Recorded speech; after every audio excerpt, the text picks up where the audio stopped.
আপনার কম্পিটিশনকে কীভাবে market out করবেন আজকের ভিডিওতে সেটা বলবো। প্রথমে যে কাজটা করবেন সেটা হচ্ছে আপনার প্রোডাক্টের প্রাইস কমায় ফেলবেন। 200, 300, 500, 1000 টাকা প্রফিটের আশা বাদ দেন, মাত্র 10 টাকা প্রফিট করবেন, বুঝছেন? আপনি এমন ভলিউমে সেল করবেন যে আপনার কম্পিটিটর আপনার ধারে কাছে ঘেঁচতে পারবে না। প্রোডাক্ট নষ্ট হোক, মার্কেট নষ্ট হোক, আপনার কিচ্ছু যায় আসবে না। এরপরে যেটা করবেন, অনেকগুলো ফেক অ্যাকাউন্ট খুলবেন, গিয়ে কম্পিটিশনের পেজে ফেক রিভিউ দিবেন। যদি ইনকেস রিভিউ সেকশন অফ থাকে তাহলে ফেক অ্যালার্ট গ্রুপে যাবেন, গিয়ে পোস্ট করবেন অমুক পেজ থেকে অর্ডার করেছি, ভালো রেজাল্ট পাই নাই, এবং অন্যান্য ফেক অ্যাকাউন্ট দিয়ে কমেন্ট করে বলবেন হ্যাঁ আমার সাথে একই অবস্থা হয়েছে।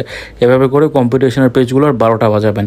এরপর ঠান্ডা মাথায় যাবেন হচ্ছে আপনার কিছু পণ্ডিত কম্পিটিশন আছে, ওয়েবসাইট খুলে বসে আছে, ওদের ওয়েবসাইটে যাবেন, গিয়ে ইচ্ছা মতো ফেক অর্ডার করবেন। ইচ্ছা মতো নাম্বার কাদেরটা দিবেন, আপনার এক্সের নাম্বার দিবেন, আপনার খারুজ বসের নাম্বার দিবেন। এভাবে ইচ্ছা মতো ফেক অর্ডার করবেন যাতে প্রত্যেকটা অর্ডারে তার 50-60 টাকা রিটার্ন চার্জ দিতে দিতে লস হয়ে যায়। আর এইদিকে আপনি 10 টাকা করে প্রফিটে বেচে ধুমাধুম বিজনেসে বড় হতে পারবেন।